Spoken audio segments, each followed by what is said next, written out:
Hello there friends, tomorrow as this is uploaded, Marvel Ultimate Alliance 3, The Black Order is out. And I thought I would give you a little guide to the game, if you haven't been keeping up with everything about Marvel Ultimate Alliance, here's what you need to know before you potentially buy, maybe buy, don't buy this game. That's up to you, but I'm a man of information. This is service journalism, of course, helping you out. Patting myself on the back. This is a Switch exclusive, of course, so if you do not have a Nintendo Switch, you are sadly cut out of your Marvel Ultimate Alliance goodness. So, buy a Switch. That's the moral of the story. Marvel Ultimate Alliance 3 is a sequel to Marvel Ultimate Alliance 1 and 2, which were released by Activision back in the day. And then, I think they've all three have had different developers, so it's not that much of a jarring shift that this one also has a different developer. This one is a collaboration between Team Ninja, Nintendo, and Marvel. Nintendo, you know who they are.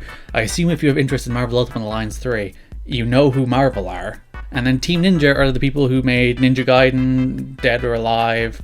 They made Neo, they're making Neo 2, and they helped out on Hyrule Warriors and Fire Emblem Warriors. So that's where the Nintendo hook comes in. So, action games, kind of their specialty. And if they helped out on the frickin' Warriors games, killing lots of things at once is clearly something that's in their wheelhouse. So yeah, Team Ninja seem a pretty good developer for this. The game was revealed last year at the Game Awards, and everyone was like, oh no, is that Guardians of the Galaxy's Telltale game? After Telltale have gone bankrupt, releasing on Switch? No, it wasn't. And then people were like, oh, is this some kind of bad mobile game being ported to Switch? And like, no, it's actually Marvel Ultimate Alliance 3 being published by Nintendo on Nintendo Switch. Very strange game to bring back, but I'm into it. If you've ever played Marvel Ultimate Alliance, this looks like it's basically Marvel Ultimate Alliance 3. That seems a stupid thing to say, but, it's been 10 years since that last game, and it's like, let's just make the thing people really like.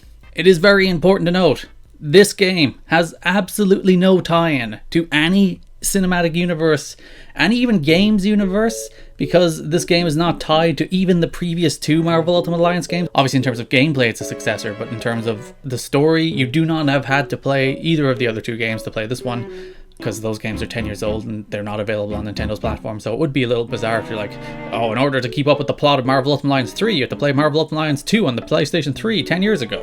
That wouldn't have made too much sense, and thankfully that's not what they've done. This is an entirely self-contained story. It's not related to the Marvel Cinematic Universe.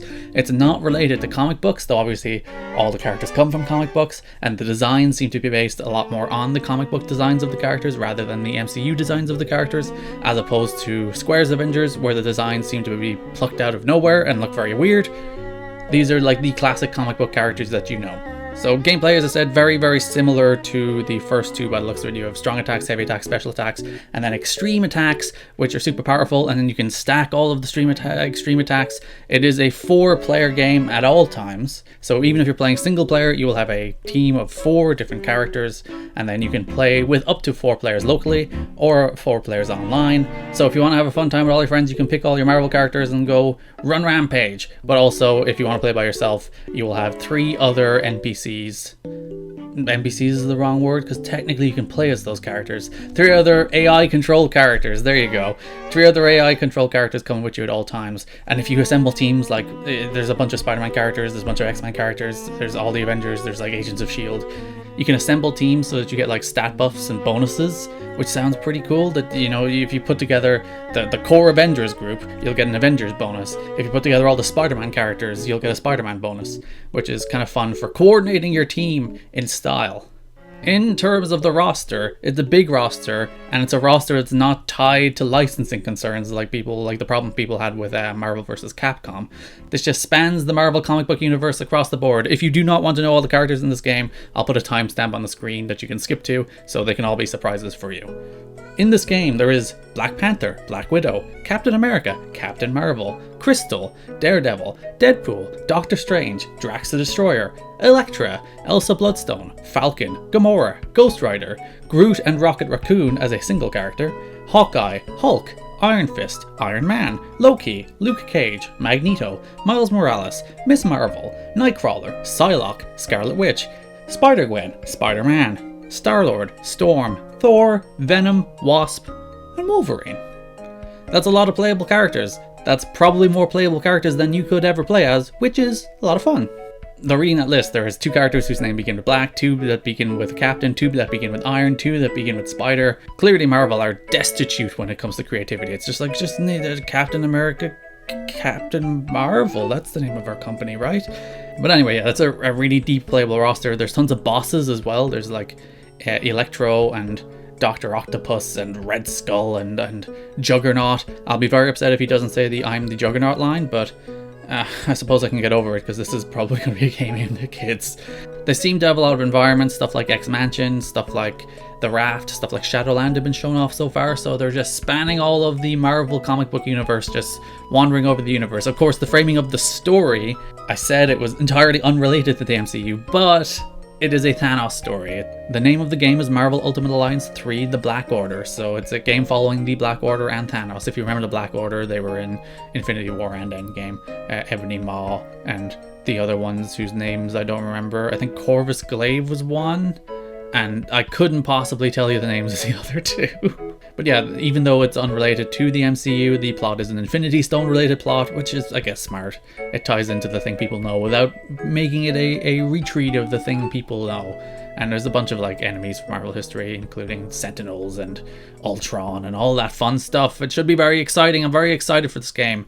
Also, DLC is coming. Starting fall 2019, there's going to be DLC based around Marvel Knights, X-Men, and Fantastic Four in 3 separate DLC packs, which is pretty exciting because there's a bunch of X-Men that are in the game but not playable characters. There's people like Professor X, people like Cyclops, people like Beast. You can also throw in people like Gambit or Rogue or Jean Grey. There's a ton of X-Men stuff they can do, and this isn't just like character packs. This is apparently going to be new story content as well as characters. Like Fantastic Four, fairly self-evident who that's going to be, but they're going to be 3 separate packs spread over the next one is fall 2019, and I think one is 2019 and one is 2020. So this game will be supported for a while. You cannot buy those individually, by the way. You have to buy them all at once or none at all, which is a bit of a bummer, but if they're good, they're good. I hope they're good, and I hope they have cool characters and have a fun little story. That's pretty much all you need to know about Marvel Ultimate Alliance 3. I'm quite excited for this game because I really liked... I didn't play 1, I don't think. I think I played a lot of Marvel Ultimate Alliance 2. But I think the roster is really cool, and I just want to play a superhero game. It's weird that like when the MCU started, there was like a Hulk game, 2 Iron Man games, I think, and a Captain America game. I think there was a Thor game too, wasn't there? These are all Sega published games. And like they're all fine, and then they disappeared. And like last year we had Spider-Man on the PS4, and now we have this. And it's just fun to have proper superhero games back again. We have Avengers coming next year, and we have this just big celebration of superheroes and comics coming out tomorrow. And it should be a really fun, either online or couch 4-player multiplayer game. And I'm quite excited for it. I'm looking forward to Marvel Ultimate Alliance 3. There should be, at the very least, I'll do a review of it, and I'll probably do some other stuff around here in the coming days and probably week or so until I finish the game, and then never play it again until the DLC comes out. But yeah, that's Marvel Ultimate Alliance 3. It's a full $60 game or €60 game or whatever it is in your local currency. But other than that, I think there's enough to be excited for there. And hopefully it turns out good. Most of the previews have suggested, I don't think there's been any reviews yet, which is a small bit worrying, but most of the previews have suggested that it is more Marvel Ultimate Alliance, which I'm on board with. That's what I want. Thank you so much for watching. On your left, a review of the PS4 Spider-Man game, and on your right, a review of Super Mario Maker 2. Like, subscribe, here's a digital hug across the internet. Thanks for watching.